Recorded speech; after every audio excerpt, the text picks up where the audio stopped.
Vamos aqui para mais uma aula de matemática, né? Vamos dar continuidade aqui à explicação sobre números decimais, certo?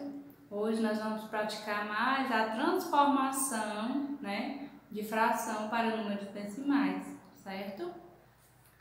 Vocês podem acompanhar aí na página 98. Ó, a questão 2, ela vai pedir para vocês transformarem, né, as frações em números decimais. Como é que eu faço isso?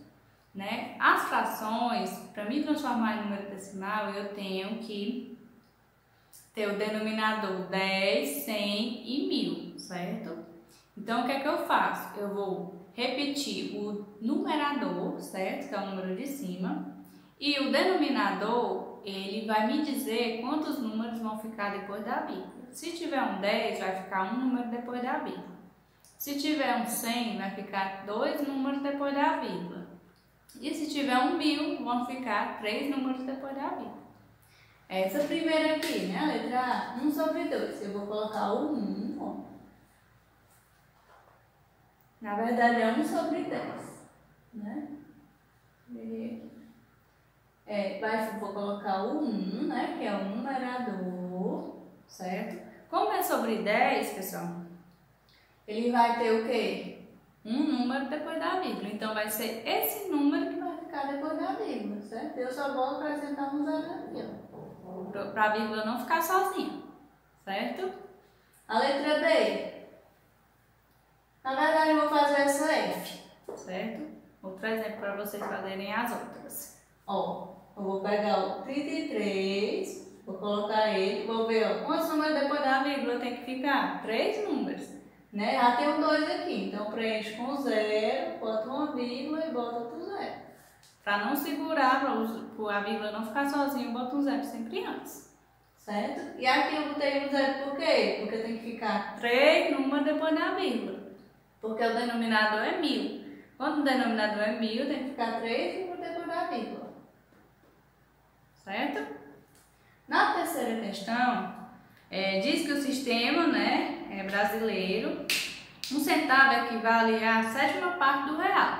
Ou seja, eu preciso de 100 centavos para me montar um real, certo? Aí na letra A vai pedir para você dar a fração, né, e o número decimal que representa 5 centavos, né? 5 centavos vai representar o quê? Por 5 sobre 100, né? Por quê? Porque eu tenho 5 centavos de 100 centavos, né? Porque o real ele corresponde a 100 centavos. O 25 vai ser sobre o quê? Sobre 100 também, certo? 25 centavos sobre 100 centavos. 10 centavos também sobre 100. E 50 centavos também sobre 100. Aí o que você vai fazer? Transformar em número decimal, certo? Já coloquei a fração, mas vocês vão transformar em números decimais, certo? Verificando sempre, né, o denominador e a quantidade de números que vão ficar depois da vírgula. Neste caso, sempre vai ficar 2 números depois da vírgula, né? Porque sempre o denominador vai ser 100. Na letra B, está pedindo para você colocar essa quantia, né, que nós temos aí na primeira e na segunda, em forma de fração e em forma decimal, como eu fiz aqui, né? Se é 35 centavos que tem aí, então vai ser 35 sobre 100 centavos. E no outro nós temos 90 centavos, que vai ser sobre 100 também. Aí vocês vão colocar, né, na forma de número decimal. Aqui na quarta questão, né, nós vamos ter, ó, figuras pintadas, né? Aí você vai colocar na forma de fração. Depois, vocês vão transformar em número decimal e escrever por extenso, certo? Aqui na letra A, nós vamos ter 4 partes pintadas de 10. Eu até já fiz aqui, né? Na letra B, pessoal, nós vamos ter 26 partes pintadas, né? De 10 também. Por quê? Porque a gente não coloca o total de partes, né, da figura. A gente coloca o total de partes de cada figura. E cada figura aqui tem 10, né? Nós temos 2 inteiros. E na letra C nós vamos ter 125 partes pintadas de 100. Também acontece a mesma coisa, porque cada parte dessa tem 100, certo? Aí vocês vão colocar em números decimais e depois vão escrever por extenso, certo? Na quinta questão, nós temos os recipientes, né? Que representam 1 litro, né? O total deles. E nós temos aí que eles estão divididos em 10 partes, certo? Então, os denominadores da fração sempre vão ser 10, né? O primeiro vai ser 5 sobre 10, por quê? Porque está preenchido 5, né? 5 partes de líquido, né? Na segunda, nós temos 2 partes de líquido. Na terceira, nós vamos ter quantos? 9, ó, 9 partes. Né? E a última, nós vamos ter 4 partes, certo? Sobre 10 também. Aí vocês vão colocar em forma de número decimal. Na sexta questão, diz assim, ó, escreva um número decimal sabendo que esse número tem 3 algarismos na parte inteira, né? Quer dizer, antes da vírgula, né? Aqui eu tenho 1, 2, 3 e 3 na parte decimal. Quer dizer que tem 3 antes da vírgula e 3 depois da vírgula. A soma dos algarismos tem que ser 10. Quer dizer que somando todos esses números aqui tem que dar 10. Todos os algarismos são diferentes de zero. Então não tem nenhum algarismo aqui que dê zero. Pessoal, continuando o nosso assunto de números decimais, né? Hoje nós vamos aprender a comparar os números decimais, certo? Vocês podem acompanhar na página 101, certo? Na primeira questão, nós vamos ter aí, ó, dados 2 números decimais diferentes, podemos determinar se eles representam o mesmo valor ou se um é maior que o outro, certo? Nós vamos ter 2 figuras aí, ó, que possuem medidas iguais, ou seja, são do mesmo tamanho. A figura A ela foi dividida em 10 partes, né? Ou seja, o denominador dela vai ser 10, né? E a figura B foi dividida em 100 partes, ou seja, o denominador dela é 100.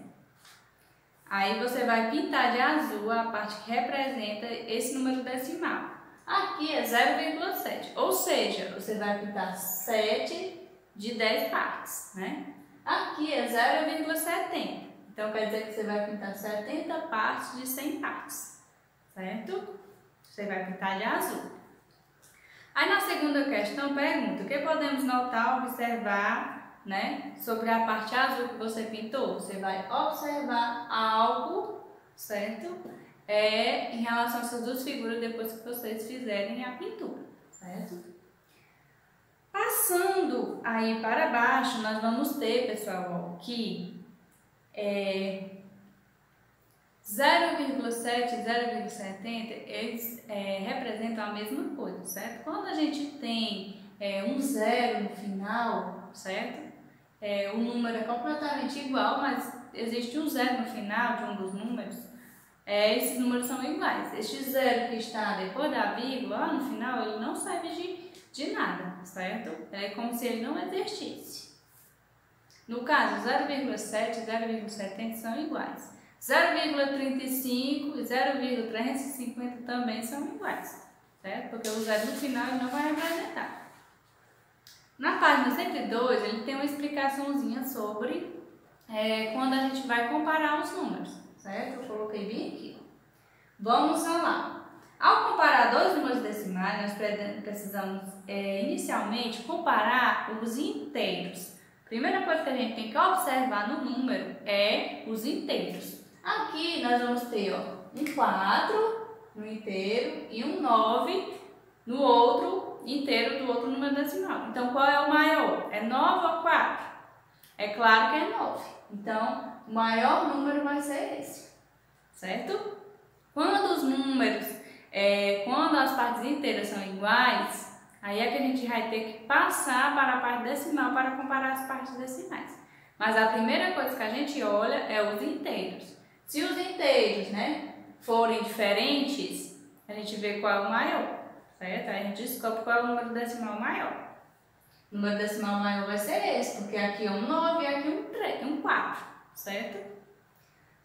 as partes inteiras são iguais, pessoal, a gente pula para os decimais, que é o número que está depois da vírgula. Estão vendo aqui, ó? Aqui é um 3 e aqui é um 5. Qual é o maior? 3 ou 5? 5. Então, o maior número decimal vai ser esse. Certo? A gente sempre compara cada casa com cada casa. Primeiro os inteiros, aí depois passa para os décimos, que é o primeiro número depois da vírgula. Aí depois, se os décimos forem iguais, neste caso aqui, ó, os décimos são iguais. Os inteiros são iguais, então eu passo para os décimos. Os décimos são iguais, aí eu passo para o centésimo. Aqui é um 2 e aqui é um 8. Então qual é o maior? 2 ou 8? O 8. Então esse é o maior número decimal. Certo? E quando os inteiros, os décimos, os centésimos são iguais, eu passo por milésimo. Vamos lá, igual esse, ó. Os inteiros iguais, os décimos iguais, os centésimos iguais, eu vou para os milésimos. Aqui é um 9 e aqui é um 4. Então 9 é maior do que 4. Certo?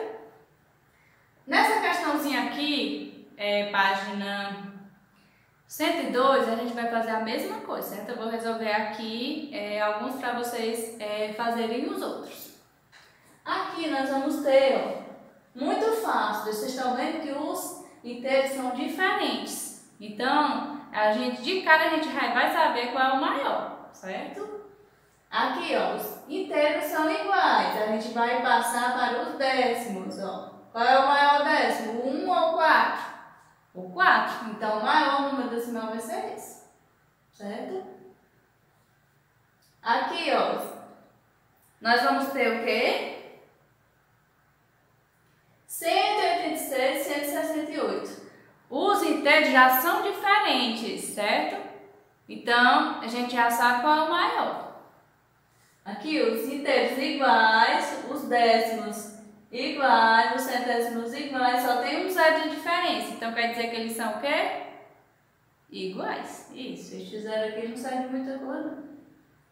Aqui, os inteiros iguais, ó, só vai mudar o milésimo, certo? Você vai ver qual é o maior, certo?